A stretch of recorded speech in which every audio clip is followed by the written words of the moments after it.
Hi there, hello everybody. Welcome to my first YouTube live. I hope you're doing okay. If you want to kind of like tell me who you are and where you're coming in from in the chat, that would be great. We're just waiting for a few more people to come on. What I wanted to talk to you today about is the Folineal Hat collection, which I've just launched in mid-September. And for October, our Hat of the Month knit along is going to be these hats, which means that you can get to try out some of the techniques there with some guidance from myself and my trusty moderators. So let me just talk you through and see if I can remember the names of these hats. So I'm terrible at remembering names. This is Crashita, which I'm actually knitting a second sample of right now. So this is a good one to show you how they're worked. They're worked panels, sideways, worked upwards like this. And then when we get to the end and having completed 8 panels, because these have all got 8 panels in them, we remove the provisional cast on and we graft them together with garter stitch graft to give a nice perfect seam-free finish. This is Petiola. This one has a nice kind of striking outline around a large petal or leaf motif, but the outline doesn't come down to the brim. Whereas Crashita has kind of like this lovely brim detail here of lots of little dashes and short kind of like wavy lines. Then we have, hello everybody, Ricavera, which I'm always pronounced wrong. This one has a kind of like offset, but also they're the same distance, the same length lines around the leaf motif, and this is similar to one of the frequential hats if you've knit one of those. They're also short row colorwork hats, but they're actually worked flat and bottom up. No sideways knitting, no grafting on those ones. But I wanted to see if I could work with the motifs sideways, and I had to modify it quite a bit, but I think that looks rather lovely. Then we have another one that I'm going to pronounce incorrectly. Fuel.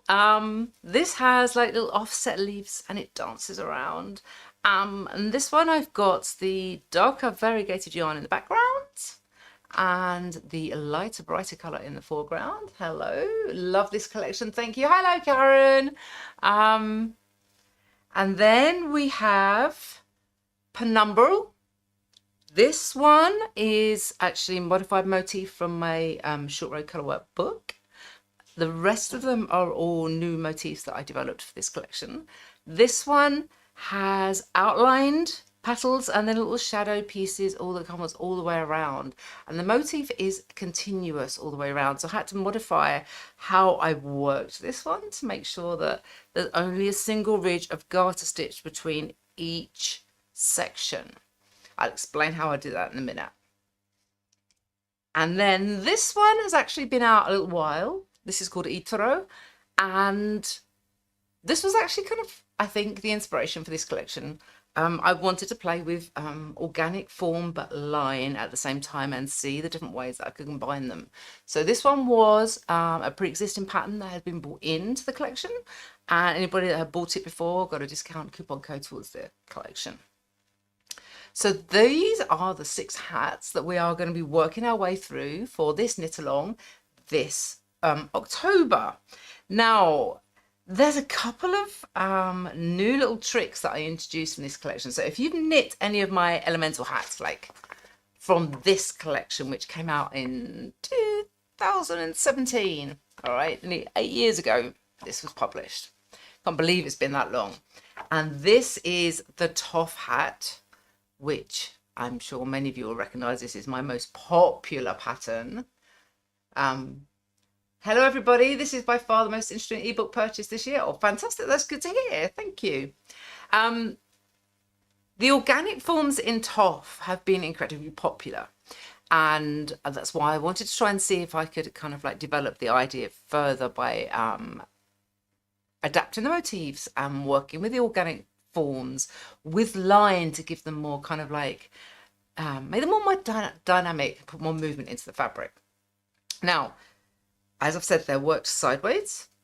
We use short rows for the shaping and short rows for the colour work. So it means that they're working two different roles. So it means that when you're working through the panels, you can't necessarily tell which ones are doing the shaping and which ones are doing the colour work. And sometimes they're doing both. That's quite the magic of it as it starts to grow on the needles. You kind of see this like form taking shape. I love that about sideways knit hats. Now there's a couple of new techniques, as I said, I've introduced in this collection. Penumbral has it, as does Crashita. Now, to be able to make sure that I have, let me see if I can switch to the overhead and show you. See if this will work. Woo, look at that, all fancy. So we've got the provisional cast on here, and we've got these lines that come up from the brim that sit and wave in between these leaf forms. To be able to make sure that the garter stitch ridges are uninterrupted, so it's always the same amount of lines between the panels, I kind of did a little something that's unusual but totally doable, and you can totally do it too, and that is to put a German short row straight onto the provisional cast on, which is not as scary as it sounds, all right, but it's a new technique that's there.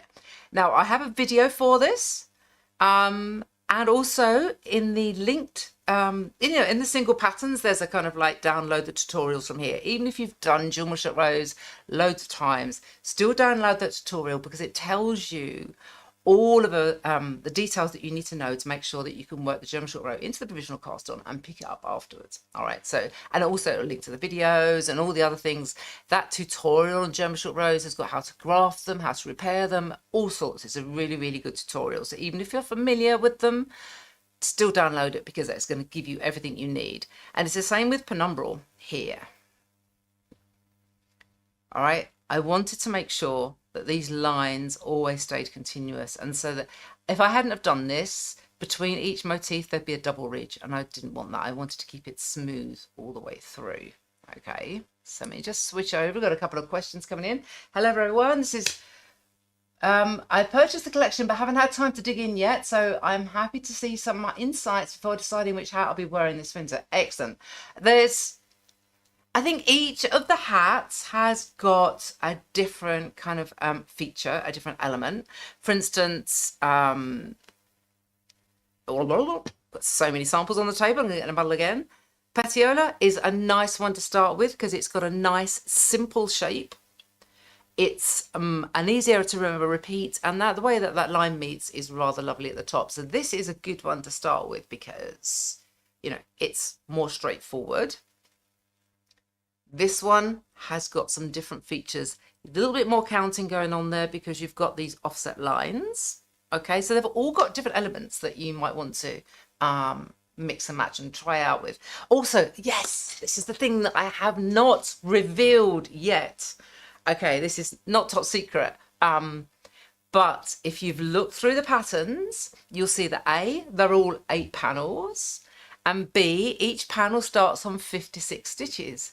So that means if you really want to, you can mix up the panels from the different hats. So you could have a panel from this one with a panel from this one with a panel from this one, or you can alternate these 2 panels if you wanted to. So you can mix and match and make your own hat up. Yeah, that's the kind of like a surprise that I haven't actually told anybody yet. Let's have a look at the questions again. You've just finished Crashita. Brilliant. It's a nice one, that one, isn't it? The way that the lines come out of the brim. I was really pleased when I designed that one. Made me feel clever, that one did. No, I agree. I don't think there's a poor choice, actually. I think every single one of them has a strong element to them, has a unique kind of look about them. So it's kind of like a matter of diving in and trying it, especially if you've not tried my sideways knit short row colourwork hats before. There are some simpler ones. I say Petiola is a good one to start with. Itaro is also another nice one because there's a little bit more counting in it because you've got the lines of different lengths. So you do have a little bit more counting to do in that one. But there's nothing complicated in the way that the graft or the German short rows are done. And it's rather whimsical, that one. And it means that you don't have to worry about so many of the large clusters. It's more line, so that, you know, you can take it gently by going into that one. Okay, so let's have a look. Have we got any other questions for me? Because I want to just talk about a couple of the techniques that are involved in this, apart from working the German short rows into provisional castle, which is not as scary as it sounds.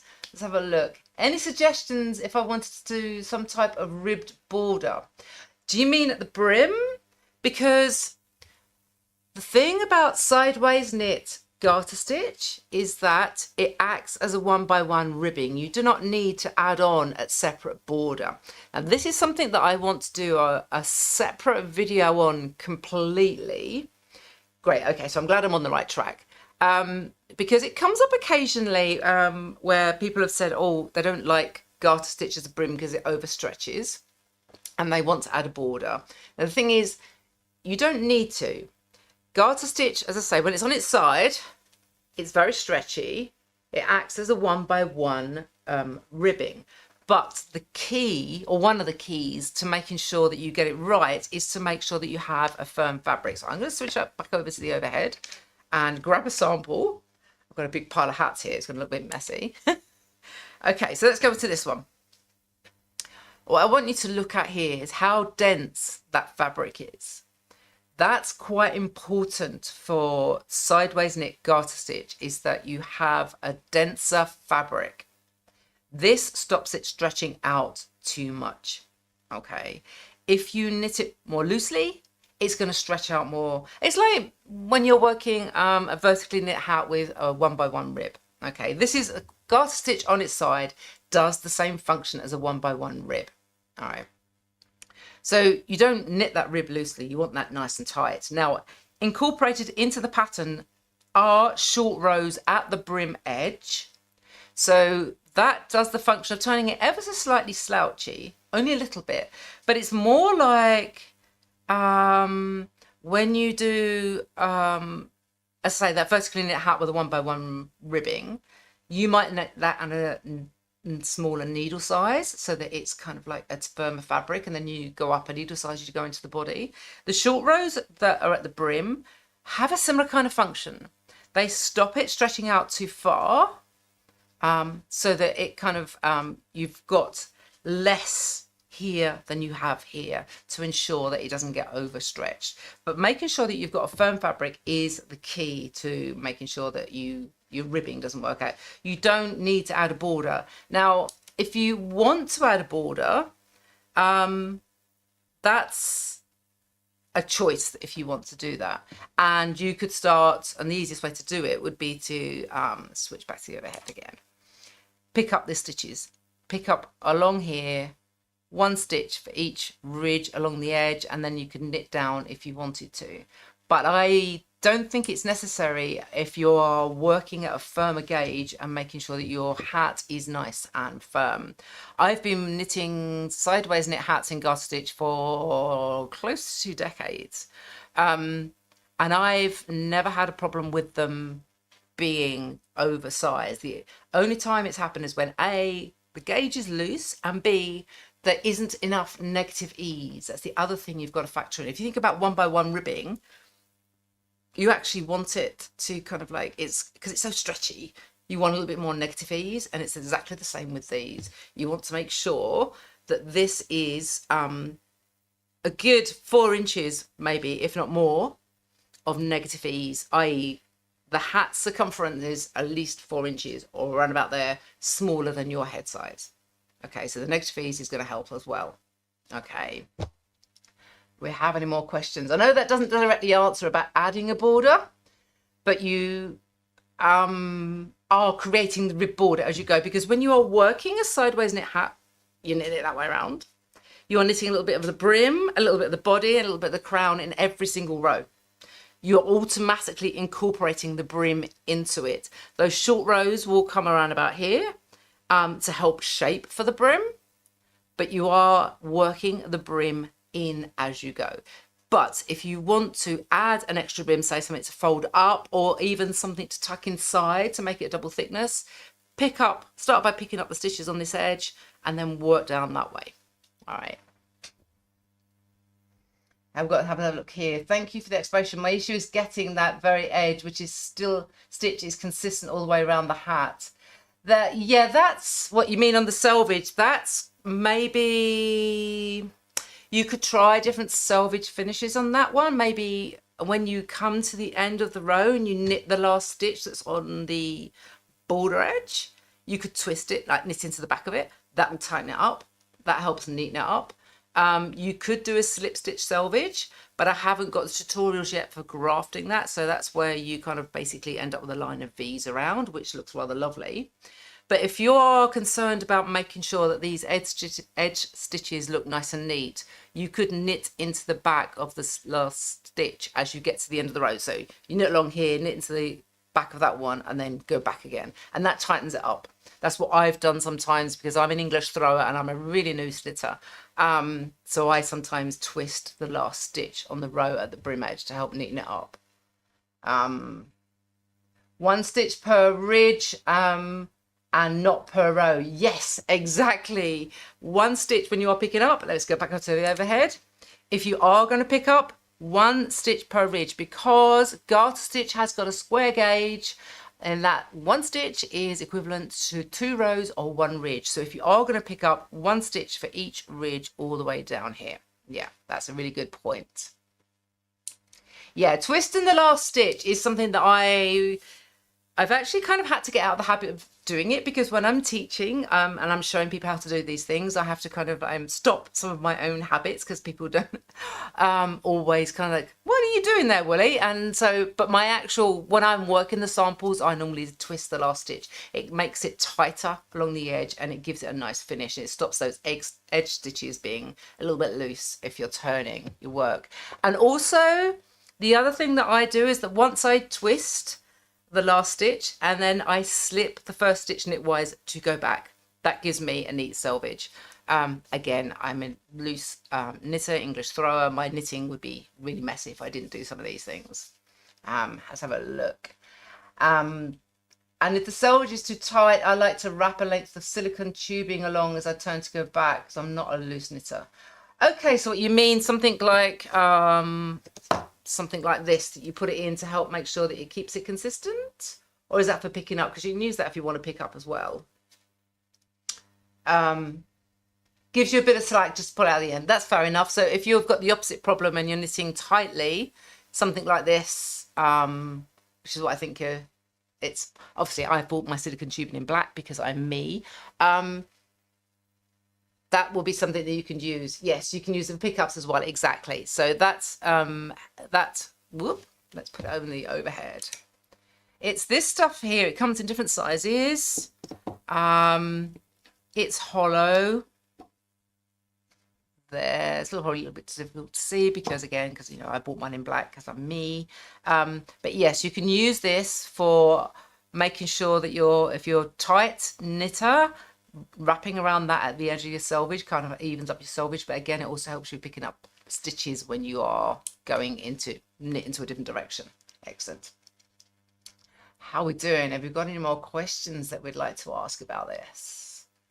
Now, as I say, in the single patterns, you have got all of the links to not just download all the PDF tutorials that come with it, but they will also on those, they're on hidden pages on my website. They take you to a private page that's only for the premium patterns.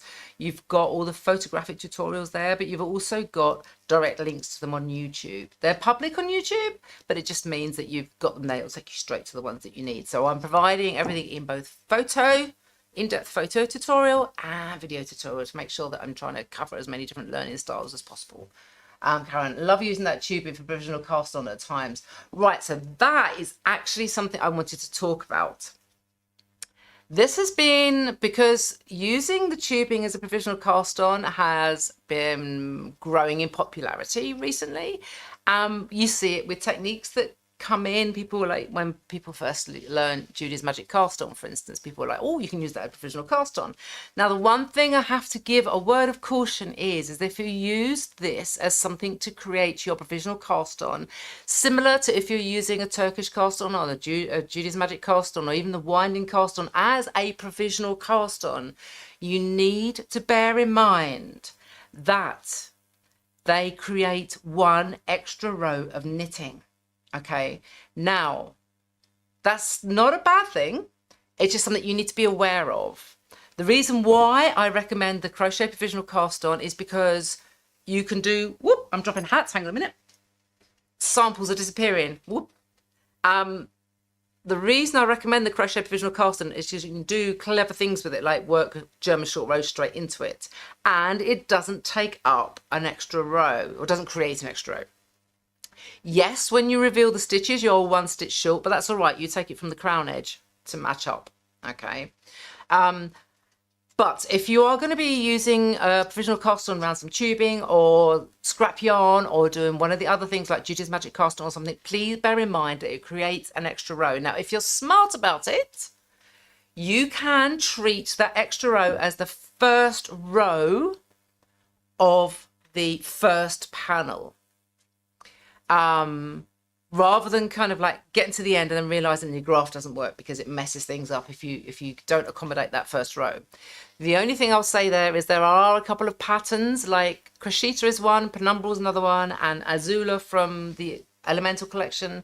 There's a few that don't have a plain first row to open up the first panel, but for the majority of them they do. So if you try one of those other provisional cast on methods, you can treat that extra row as your first row and then go straight into row 2 of your first panel, and then your graft will work. All right, so it's something that's been coming up quite a lot lately because a lot of people are trying this technique out. So I thought I'd mention that.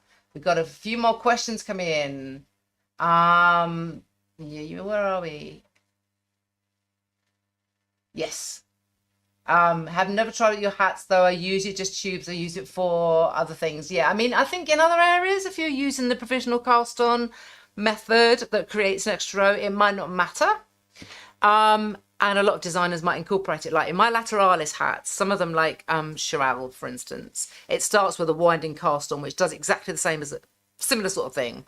It creates 2 sets of live stitches, and it's done deliberately. You work one half of row to start with because you've already had one half of the row worked when you do it, and then you work back and forth. So I've incorporated that into the hat, and a lot of designers may well incorporate that into the pattern. I've just wanted to mention it in case you're substituting a different provisional cast on method into these. Trying to work because this pattern, same as Penumbra, Crashita and Penumbra both have a German short row into the provisional cast on. These won't work with those methods. All right, you will need to do your crochet provisional cast on for that. And honestly, as much as it sounds kind of like intimidating or a bit scary, the idea of kind of like unveiling or doing the underneath of a German short row, when you take it out and you grab it and you do it slowly, step by step, and then you rebuild a German short row, it is pretty nifty. It makes you feel clever when you do it. All right, so the crochet provisional cast on, not everybody likes it, but it has its good uses, and this is one of them. Okay, what else have we got? You have to wash your tension when you're working with the tubing. Yes, you do. Absolutely. I find I haven't done a great deal with these yet. I've bought them to try it out because I want to do a longer video and talk about the differences between the different types of other provisional cast-ons. But nurse, you have to, with the tension, I'm going to be interesting putting the black in, aren't I? I've got to work around the black. I didn't really think about that. I just bought black because I'm me. So that wasn't very smart. Now, what else can we say? These are all worked in DK. You could work them in sport weight. And there's absolutely no reason why you couldn't try them in sock weight or something finer. I wouldn't go too fine because the number of panels have been worked to give you a fairly smooth crown. If you go into a finer weight yarn, you'll end up needing to work more panels, which means you'll have a slightly more gathered crown, which if you're okay with, go for it. I just need to tell you that that's what happens if you want to work a finer weight yarn and go with putting more panels in. You will get a more gathered crown. But you can try it. You will find, because the amount of stitches that you cast on determines the height of your hat. If you want to adjust that, the easiest way is with yarn weight, because These don't all have an easy adjustment point. For instance, this one is designed to be balanced. So if you're going to take stitches out here, you want to take them out here and here because the whole thing's meant to be proportional. So that's why these don't have adjustment points marked in them, because it wasn't that straightforward to be able to do it for all the patterns. Something like petiola would be easier because there's an obvious section straight across the middle where you could take some stitches out. But if you want to adjust the height, yarn weight and gauge is probably the best way to go, rather than adjusting the stitch count and trying to take stitches out, because when you look at some of the maps, there aren't obvious places to take a slice of the stitches out. Got any more questions? I'm here, happy. I can sit here and talk about these for, you know, yabber on about sideways knit hats for whatever. So if you have a question, throw it for me. Another reason I love this construction, I can use bits in each feature to use some leftover yarns. Yes. And we saw this, some of the preview knitters who were working these hats, they'd worked, I can't remember which one it was. It might have been a couple of them, actually. It might have been Phil, it might have been this one. People were using up oddments of yarns, and they look beautiful when I've seen it done, you know. And also because you've got a line in here, you can introduce a third or fourth colour if you want to. I've stuck with 2 colours because it makes it easier from a pattern writing perspective. There's no reason why you can't use like leftovers for the leaves and then have another colour for the lines. Okay, you know, you can mix them up, match it up, and it is really, really good for using leftovers. Absolutely. And especially because I've already said that you can mix and match the panels because they all work on the same stitch counts and they're all the same shape. So you can have one panel for this and one panel of the other ones, and use your oddments to kind of like link them up and connect them all up. I think that could be really cool. I'm hoping somebody's going to do that. I'm hoping somebody's going to take a panel from each one or alternate panels throughout and play with that. Would I mind showing the inside of a couple of your hats? Absolutely no problem whatsoever. Let me just switch to the overhead because I think it's going to be easier to see them on the overhead. So here we have, let's look at penumbral. Okay, here we go. So this is penumbral. It was worked this way round. You can see that I was carrying the floats up here, because this is a pattern that has consistently got yarn B joining in the same place all the time.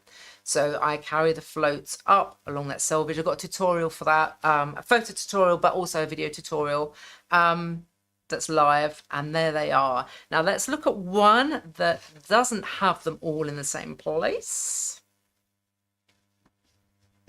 So here, where the leaves start further up, you can see that I've caught them up across a couple of rows there, and then worked them and then carried them back ready to start at the next point here. When you have something like this is another, no, let's look at this one. This one's going to be a better example. When you have to carry floats up and across like a kind of diagonal, it's not, you're not carrying them along in the same row, you are carrying them diagonally. It's a little bit of a judgment call where you catch them. It does depend on the pattern. In the YouTube video that I have about that, I go into that in more depth, but you can carry your floats all the way through, and that's where I've finished the graft and woven in my ends. But there we are, all the way on the inside there. Does that help? Any tips for someone who has trouble meeting gauge on best practice for measuring length to reach the size they need for grafting? Okay, yeah, remarkably clean insides, Willie. I do a bit of practice. I like the insides to look as neat as the outside. Right, so let me read that again. Any tips for someone who has trouble meeting gauge on best practice for measuring length to reach the size they need for grafting? Swatching, I'm sorry. It may well be swatch, and also do the thing. It's not just swatching, but measure your head. Okay, so get an idea of the gauge that you've got, a nice firm fabric. Shall I switch over to me, talking so you're not looking at the insides of the hat full time. You need to know not just your circumference of your head around the widest point, but also from crown to the base of the ear. Okay, because it may well be that even if you don't meet stitch gauge, that your hat is going to fit well in the length anyway. If you've got a taller head, because we've all got different head sizes, right? There's no perfect ratio between circumference and depth. Some people have got longer heads, some people have got smaller heads, and you know, we're all different sizes. So if you want to make sure that you get it the right length, swatch, measure your head, adjust your yarn weight and needle size accordingly while still keeping a firmer fabric. It may well be that if you've got a larger head side or a longer head side, that you go up to a worsted or a heavier DK. That's okay. You can totally do that. But those are the things that I would go with. And the other thing to bear in mind is that even though they're all, here it is inside out, 56 stitches cast on, the last few stitches are taken up into the crown. So you are measuring kind of like the last few stitches don't really count in the overall height. So measure it across maybe 54 stitches, just to allow for the last couple that finish off in the crown. Let's have a count. I'm trying to keep up. I think swatching is the worst swear word for knits. I know. But I tell you what, one of the good things about sideways knit hats is your first panel you can treat as your swatch. All right. You work your first panel. I'm trying to see if I've got one around here for teaching. I don't think I have actually, not at hand. Your first panel can be your swatch, basically. All right. You can just dive straight in, cast on, and then have a look at the fabric and check the length and just think, nah, that's not working. You can rip it out. And then you don't have to think about it as a swatch. It's just your first panel. Okay. So you can actually, you know, that's how I do it. I don't swatch. I work the first panel. I see if I like the fabric, see if it's the right length, and then I rip it out and start again. So I don't technically swatch. I just work the first panel. So you can cheat, do it that way. You're still swatching, but it's just cheating and not really swatching in your head.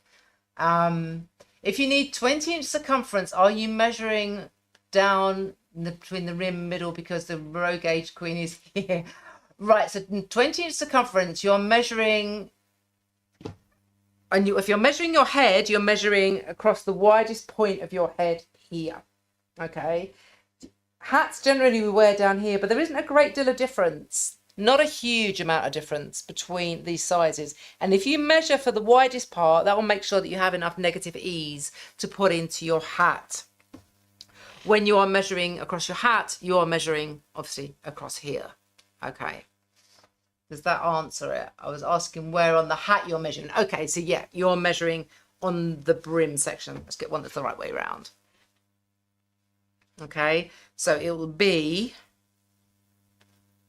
this across there, and you measure it relaxed. Okay, oh, I've got cat hair in here, unsurprisingly. Measure it relaxed. Don't measure it stretched, measure it relaxed. Okay, now when you are blocking these, when you wash them and dry them, don't pin them, don't do anything with them, because you don't want to stretch out the garter stitch. Okay, you want to keep the natural elasticity of garter stitch, especially because you've gone to that trouble of getting yourself a nice firm fabric and a nice neat edge on the selvage. Just dry them flat and rotate them while they're drying, and just let them relax while they're drying. Don't pin them out, don't do anything like that.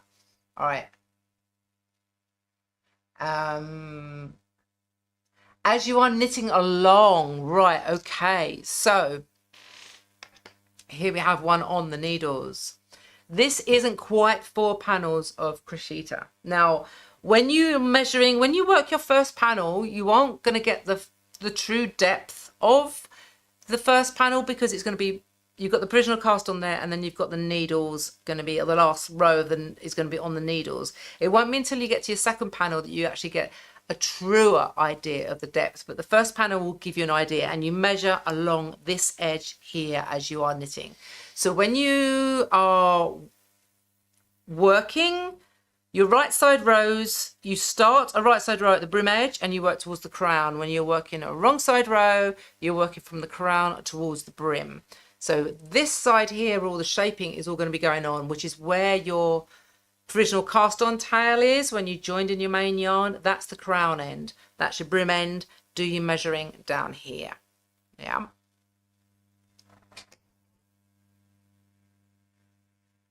What does rotate when dry mean? Okay, so when you are blocking your hats, I wash them, I get them ready for blocking, and I dry them flat. And then what I'll do periodically, depending on how hot it is outside or how quickly it's drying, I will then take it and move it, and that's rotate. What I mean by rotating while flat. So basically it doesn't put a seam in, because if you leave them flat in the same position for too long, they will get a seam. These have already started to form a little seam because they've been in a pile over on my table. So that's what I mean. So I will pick the hat up and move it around and lay it flat again so it doesn't get a kind of like a folded edge along one side. So that's what I mean by rotate when flat as it's drying. Okay. Excellent. I'm glad that's helpful. I'm making sure I haven't missed any questions. Okay, so I think, are we all there? Clear so far? We're doing all right? Don't forget that because this is my 20th year of being in this business, 20 years of designing hats, or not just designing hats, sorry, publishing the patterns, because I've been designing hats for a lot longer. Okay. I actually designed my first jumper for myself when I was 12. I knit my first jumper when I was 9 and designed my first jumper for myself when I was 12. So I've been designing knitwear for too long. Over 40 years. Been knitting for over 50 years. Okay, so yeah, I'm going off on a tangent. But because this is my 20th anniversary of being in business of publishing knitting patterns, the prizes that we have for our monthly knit along are an ebook of your choice. Normally in the forums we have a pattern of your choice. It's randomly selected by our fantastic moderators. The winning hats are, and there'll be a winning hat on the Facebook group, one on the Ravelry group, and one on the forum. We haven't got many people participating on the forum on my website yet, but go for it. So there will be a prize at the end of the month as well. We always have a prize at the end of each KAL that we have every month in the groups. All right. And so this year it's an ebook of your choice. So you just pop onto the forums and all the instructions that you need to do to whatever tags you need to add. The moderators have laid it all out so you have a chance of being randomly selected to win an ebook. All right, have you got any more questions about the sideways technique, about any of the hats? Are you all right with your yarn choices? Have you thought about pairing your yarn colors? Because short row colorwork is very forgiving of different yarn combinations. We've talked about using oddments. Some of my preview knitters, some of them used really tonal colors for yarn A and yarn B so that the patterns were really subtle as they worked all the way through. You don't have to have such contrast in these colorwork patterns as you do in, say, mosaic needs quite a bit of contrast. Stranded knitting benefits from contrast and benefits from more kind of semi-solid or solid yarns. These you can go with as variegated as you like, as little contrast. You can have more tonal, you can have extreme contrast, whatever combination you want. And it's really nice, whoops, put on hats inside out, to have the background just as colourful as the foreground, because you will start to notice that there are, where you've got short row clusters making leaf shapes here in the foreground, you've got similar things going on in the background too. So don't ignore yarn A, which is the background colour. That can be just as much fun to work with as yarn B, because you get the patterning coming up. I think penumbral is another, actually you can see it better in Itero. You can see the kind of way that the colours in the background are forming all these short row clusters. So have fun with those. Yeah, if you're not able to use Ravelry, use my website forum. Especially, I find Facebook quite difficult to navigate because it kind of jumps all over the place, so I get a little bit lost. But I do have the forum on my website if you're not able to use Ravelry. So yeah, that's there. Totally happy to help on that one. Awesome. I was trying to think of questions people usually ask me. Okay, what collection are sideways knits versus vertical? Okay, so I have got the Elemental sideways, inversion is sideways, convergence is sideways, lateralis is a different type of sideways, circled is sideways, but then imperceptions is vertical, introspection is vertical, frequential is vertical. Think I might have more sideways collections than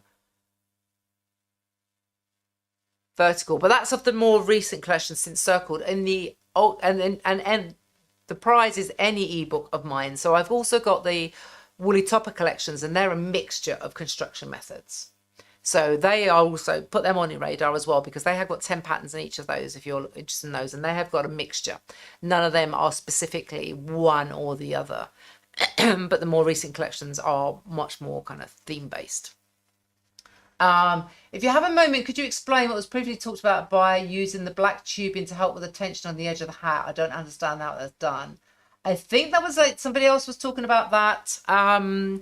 If they're a tight knitter and they want to make sure that their selvage doesn't end up too tight, they'll use a fine cord at the end in the same way that you might use the cord to create stitches for, or to make it easier to pick up stitches later on. I think what they were saying is they were using the cord to make sure that the selvage didn't end up too tight.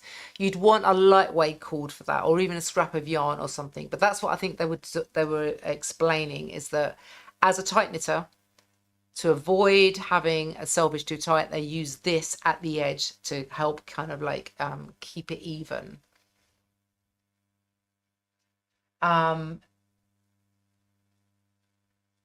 Yes, there is a link to my sideways bundles on Ravelry. Sorry if I missed a question there.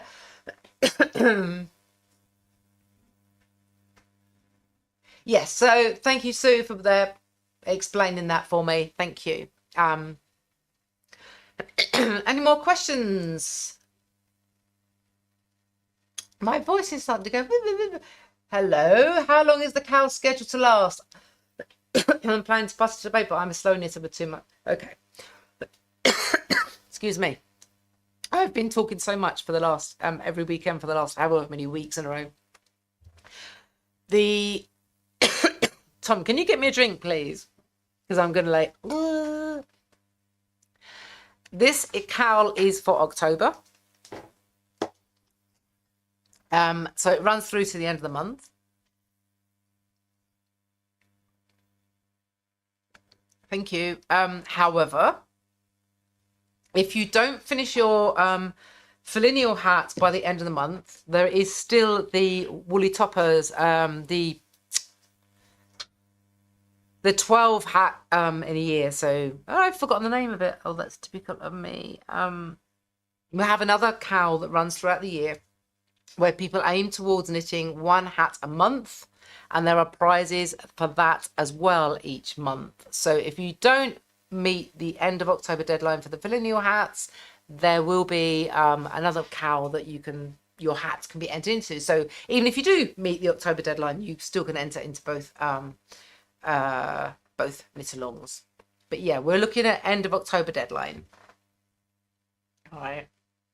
The woolly dozen, thank you. October is a busy month. It is indeed. It is. Yes. It's just kind of like the season has picked up. It's actually slightly quieter for me than September. September was just like full on. So I'm actually going to have more time to be on the forums this month as well to help out with them, help support the moderators. Okay. What we got here? I just look at your sideways knit hat class in September at Vogue Knitting and signed up for the Art of Knitted Circle in November. That is going to be a fun one because it's all about circles. I love circles. I hope you enjoyed the sideways knit hat class. I hope it kind of helped explain a little bit. More water, thank you, Tom. Tom to the rescue. What's that? Is that honey? I'm getting treated here. Right. What have we got? Off-topic question. I love your necklace. What is it? Okay. This is a piece that was commissioned for my 50th. It is by a kinetic jewelry maker that lives in the US. I can't remember where now off the top of my head, but it is a piece that is double-sided. It rotates, so the pieces move that way, but also they move that way when they rotate as well. It is basically, for me, it's a stim. I'm autistic with ADHD, so I need to have something when I'm not knitting, especially to keep my fingers busy. And it makes a really lovely kind of like little sound as it's moving around. Dana C. Fear, D-A-N-A-C and F-E-A-R is her username on Instagram. She makes kinetic jewelry, so things that move around. But yeah, this is my constant fidget all the time. Keeps me busy. All right. Thank you. It is. Yeah, no, it's my favourite piece. It's one of my favourite necklaces. You love the sci-fi class? Brilliant. That's good to hear. Let's have a look. It is great for fidgeting if you can't knit. Yes, it is. I wear it almost every day. It's on all the time. And it's just got that lovely little kind of like sound to it as well. It's kind of like a very soothing sound. Is there enough to turn the brim up, or could I knit a sideways garter stitch brim onto the edge? Can you model one, please? I can certainly model one. I have no problem doing that. Now, depends whether or not you like slouch or not. Now, and again, don't forget that is also going to depend upon your head length from the crown to the base of your ear. Okay, there. Do measure that. So they are not especially slouchy. Okay, this one is slightly slouchier on me than it is on my teenager modelled these hats. He's got a slightly bigger head than me and he's got more hair. And on him, they don't look as slouchy. Okay, but this is knit in, let me have a look. Actually, I've actually got the number pattern here. And we knit the larger size. This is the, no, sorry, this is the 22 inch on 3.25mm needles. That's the size here that we use. So it's shown in a 22 inch side on a model with 23 inch head. So, and the circumference on this is 16 inches. So there's actually quite a bit of negative ease in there. Just go to show how much garter it stretches. Okay. Now, up. Put my hair back.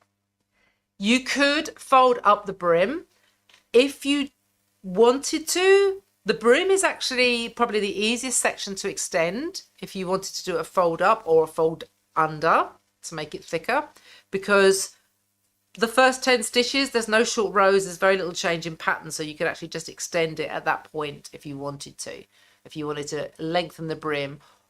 If you want to take it out, be careful to, if you were taking stitches out of this brim section, because you're going to end up with some very, very short pieces here. All right, but that's a good place where you can extend it. Yeah, we've got a few fidget rings as well. Somebody just said they've always wear their fidget rings. So yeah, we have a few of those.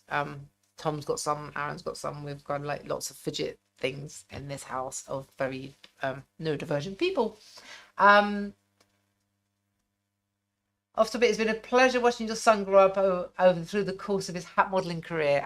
Yeah, it has been really interesting to see how he's changed so much and how he still is so perfect in front of the camera and suits every single hat I'll put on him. He's quite enjoying modelling at the moment, I have to say.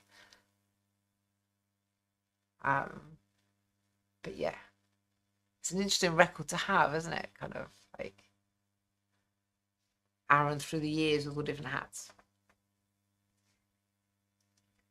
All right. Does, when I put the hat on and modelled it and talked about the brim, did that answer the question for Penelope, if that helped? He's very photogenic. He's a handsome young man. Yes, he is, but takes after his dad. Didn't he? Tommy's in the room pretending not to be. Tom's also very photogenic. So yeah, that's where gets all his genes from him. Okay, so how are we doing? I'm gonna we've been on here nearly 50 minutes. Fantastic. Brilliant. I'm glad that helped, Penelope, in showing you how the brim worked. There are, as I say, there are some that are more adjustable. Like this one, you could probably take it off to close to here and it won't affect it too much. But if you could adjust crescita quite nicely, but if you take the length out here, you will lose a lot of that detail. So do think about it. Although crescita has a section across the top where you could probably take length out or add length in as well if you wanted. There are places that you can make adjustments if you need to. That's probably going to be, if you want to talk about that, that's probably something best done on the forum on a case-by-case basis. But if you do come onto the forum and want to know about adjusting, please come prepared with your gauge and your head length and circumference, whichever one you need to ask questions about, all right? So that we have the information we need so we can dive in and help you out with that. Is there another book in the works? There is. Yes. There's always, this is a little pile of retro inspired stranded colorwork hats that I'm kind of like not showing too much of yet, but they will probably be out in September. They're almost finished. There's kind of like pretty things in there. So that's in the works, and there are a few other projects in the works that are top secret right now, so I can't talk about those. Yeah, the stranded color work with the kind of like retro inspired tiles has been really fun. I've really enjoyed working on these, but that's a topic for another day. All right. And my patrons have been getting all the behind scenes on that as well. We've been recording tutorial videos to go with them and everything right now, so that's why we're just finishing that up at the moment. But yeah, we'll talk about those when it comes around to their KAL time, which may well be January, February time. We're aiming for, hopefully, fingers crossed. But yeah, they're fun. They're good fun. I like them. All right, how are we doing? So looking forward to the new ones. Like we've just got new ones out. It's kind of like those are in a few months. All right. Let's get you working sideways colorwork first, and then we'll look at the stranded colorwork in January. We've derailed. Okay, any more questions? Because I'm going to finish up in a minute because we've been here over 50 minutes already, which is fantastic. I wasn't sure how many people would turn up to my first live, and I wasn't sure how many questions we have. So I'm really pleased that you've all come along and joined me and asked some really interesting questions. So not enough time. No, I could talk about sideways knit hats for a long time. Karen's saying she's already got the yarn picked for the sideways ones, just need a few more spare hours. Yep, I know that feeling. If you want to talk about your yarn choices on the forums, I'd love to see you pairing up together. Do have a look, if you can use Ravelry, do have a look at the projects that have already been are on the patterns so that you can see how people have combined their yarns as well. So I'm looking forward to seeing when you pair up. Thank you. I'm glad you're here with me as well. It's been I was really nervous about coming on for my first live. Really nervous. So this has been fantastic. I'm glad you were all here because I was thinking nobody's going to turn up and nobody's going to ask me questions. So I'm quite pleased. You are most welcome. Chuck just said, thank you so much for sharing your knowledge with us. You're most welcome. I love teaching and I love sharing what I can. We have lots and lots of YouTube videos planned, so much to share and talk about. So yeah, I'm more than happy to try and help out wherever I can. That's no problem at all. All right, so have we got any questions coming in? If not, I'll just kind of like wait for a couple of more minutes because there might be a slight delay in the questions coming through. If not, Ravelry forum, Facebook, and my website forum. If you want to come and join and ask about ask about the hats, if you've got any other questions, I'm happy to help there. Moderators are on Facebook and Ravelry as well. We've got It's been fantastic. Always love your videos, and live is even better. Thank you. And well done, Woody. Thank you very much. I might try and see that if we can do this maybe more often, especially kind of like if we were for our regular monthly KALs, talk about the topics more, maybe see how it goes. Give it a try, can't we? You're amazing. Oh, thank you. I'm gonna start getting embarrassed now. Thank you so much. Lots and lots of praise coming in now. So if I start to go a bit red, then that's why. Love to all.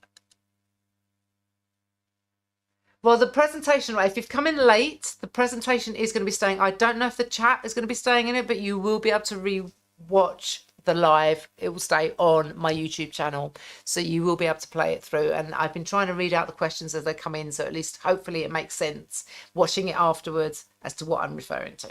All right. And congrats to Tom for the setup. Tom says thank you. You haven't missed it. It's fine. You can watch on the replay. All right.